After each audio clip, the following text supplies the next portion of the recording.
Good morning. This is the topic HIV or AIDS. In this lecture, we are going to discuss about AIDS. AIDS means acquired immunodeficiency syndrome. AIDS caused by HIV, human immunovirus.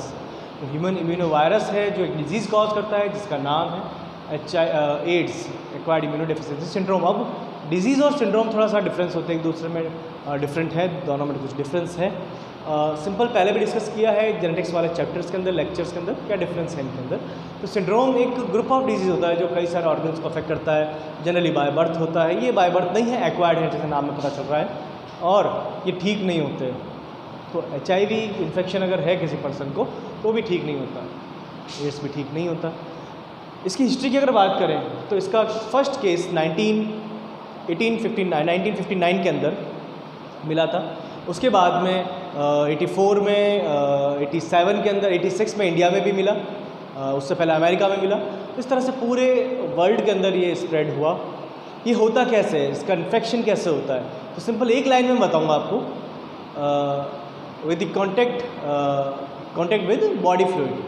Simple सा एक line के अंदर short में।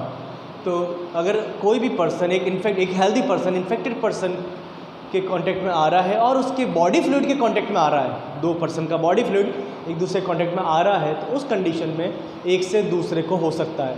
हाँ, handshake करने से, हग करने से, साथ खाना खाने से ये डिजीज़ नहीं होती है, एड्स नहीं होता। लेकिन बॉडी फ्लूइड के कांटेक्ट में आने से पूरे चांसेस, हाँ लेकिन चांसेस होते हैं, पूरे नहीं लेकिन चांसेस होते हैं। इन्फेक्शन कैसे करता है, सिंपल सी मैं आपको कंडीशन बताऊंगा। एक कंट्री है जिसका नाम है ए, एक कंट्री है ए, उसके नेबर कंट्रीज़ हैं। अब ए की नेबर कंट्रीज़ उसके ऊपर अटैक करना चाहते हैं, उसका स्पेस ऑक्यूपाई, उसका लैंड ऑक्यूपाई करना चाहते हैं, बट वो उसका लैंड ऑक्यूपाई नहीं कर सकते। उसका रीज़न ये है कि जो कंट्री है ए, उसके सोल्जर्स प्रेजेंट हैं बॉर्डर पर, बट वहाँ पर एक कंट्री और है जिसका नाम है बी। वो बी कंट्री ए कंट्री के सोल्जर्स को डिस्ट्रॉय कर रही है और कुछ भी नहीं। तो यहाँ पर जब ए कंट्री, वो दूर है, बी कंट्री काफ़ी दूर है, उसका कोई लेना देना नहीं है ए कंट्री से, तो उसने ए कंट्री के सोल्जर्स को डिस्ट्रॉय कर दिया।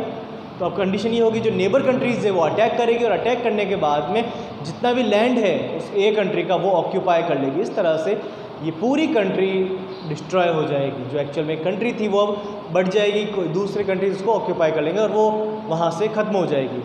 यही कंडीशन एड्स की है, HIV की। HIV वायरस, ह्यूमन इम्यूनोवायरस जब बॉडी में एंटर करता है तो हमारे बॉडी के डिफेंस मैकेनिज्म को डिस्ट्रॉय करता है, हमारे इम्यून सेल्स को डिस्ट्रॉय करता है। ये हमारे इम्यून सेल्स को डिस्ट्रॉय करने के साथ साथ उनको अपने जैसा बना लेता है, HIV फैक्ट्री बना लेता है उन सेल्स को। और उसके बाद में कंडीशन ये हो जाएगी कि जब ये सेल्स HIV फैक्ट्री बन जाएगी तो हमारा इम्यून सिस्टम वीक हो गया। इस कंडीशन में अदर डिजीज़ जो हैं, जो जनरली हमें इन्वेट करती रहती है, हमें इन्फेक्शन होता रहता है उन डिजीज़ से, वो सारी डिजीज़ हो जाएगी उस पर्सन को, इन्फेक्टेड HIV इन्फेक्टेड पर्सन को सारी डिजीज़ हो जाएगी जो जनरली होती है, यूजुअली हमें होती रहती है, वो सारी डिजीज़ को हो जाएगी और ठीक नहीं होगी। That is the condition of AIDS. Only the entry of HIV is not the condition of AIDS. जब HIV एंटर किया उसको एड्स नहीं कह रहे हैं, वो HIV पॉजिटिव कंडीशन है, बट जब बहुत सारी डिजीज़ हो गई और ठीक नहीं हो रही, वो कंडीशन एड्स है।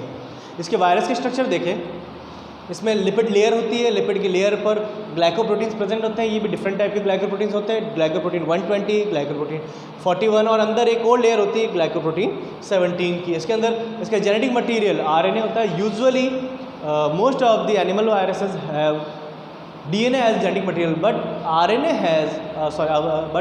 HIV has RNA as genetic material. इसके पास एंजाइम भी होता है, दैट इज़ रिवर्स ट्रांसक्रिप्टेज। आपने अगर सेंट्रल लोग में पढ़ा हो तो आपको याद होगा, आपको आइडिया होगा, DNA to DNA, formation of DNA from DNA is called replication, DNA to RNA is called transcription, RNA to protein is called translation, RNA to DNA is called reverse transcription. तो यहाँ पर reverse transcription होता है, यानी RNA से DNA का formation. कैसे होता है, ये हमारी बॉडी की एक सेल है, इम्यून सिस्टम की सेल्स हैं, इस पर अटैक किया HIV ने अपना RNA अंदर एंटर किया, इन्फेक्शन हुआ। एंटर करने के बाद में रिवर्स ट्रांसक्रिप्टेज एंजाइम की हेल्प से रिवर्स ट्रांसक्रिप्शन का प्रोसेस होगा, RNA से फॉर्मेशन हो जाएगा DNA से, ये डीएनए जाके बाइंड हो जाएगा हमारे न्यूक्लियस में प्रेजेंट हमारे डीएनए से, और वहाँ पर अब वायरल जीनोम HIV जीनोम का प्रोडक्शन करेगा। ये सेल अब HIV फैक्ट्री बन गई है, HIV जीनोम का प्रोडक्शन होगा, ये HIV जीनोम यहाँ से बाहर निकलेंगे और न्यू सेल्स को इन्वेट करेंगे और सेम प्रोसीजर चलता रहेगा। सारी सेल्स को ये अपने जैसा बना लेंगे, जितनी भी सेल्स हैं इम्यून सिस्टम की। इसका सिम्टम्स की बात करें तो डिजीज़ हो जाती है, बहुत सारे ठीक नहीं होती है। ट्रीटमेंट की बात करें तो AZT, डायग्नोसिस की बात करें तो ELISA, enzyme linked immunosorbent assay and western blot technique. तो ELISA and western blot technique जो है वो यूज़ होती है HIV के डायग्नोसिस में। ट्रीटमेंट में AZT बहुत फेमस इसकी मेडिसिन है जो दी जाती है। हाँ, लेकिन कंडीशन ये है AZT के अंदर, AZT जो है जब भी किसी पर्सन को देते हैं तो ऐसा नहीं होता कि बहुत लंबे टाइम के लिए दे दी उनको, 6 महीने के लिए दी, कुछ टाइम के लिए पर्टिकुलर 15 डेज़ या 1 मंथ के लिए दी जाती है, ताकि एक रिकॉर्ड गवर्नमेंट के पास में रहे। गवर्नमेंट ये रिकॉर्ड चाहती है कि जब भी वो पर्सन की डेथ हो तो पता चले, क्योंकि वो पर्सन अगर 6 मंथ की मेडिसिन लेके चला गया, 1 मंथ बाद उसकी डेथ हो, कैसे पता चलेगा? या वो विलेज छोड़कर कोई सिटी चला गया, कोई उसका ट्रांसफ़र हो गया, कुछ भी कहीं पर भी वो माइग्रेट कर लिया उसने, तो गवर्नमेंट इसलिए 15 डेज़ या 20 डेज़ या 1 मंथ की देती है। तो हर 15 डेज़ में अपडेट होता रहता है, क्योंकि वो मेडिसिन लेने तो आना ही पड़ेगा उसको, तो गवर्नमेंट को अपडेट होता रहता है इसके बारे में। तो यहाँ इस तरह से हमने ये कंप्लीट डिस्कस किया अबाउट HIV।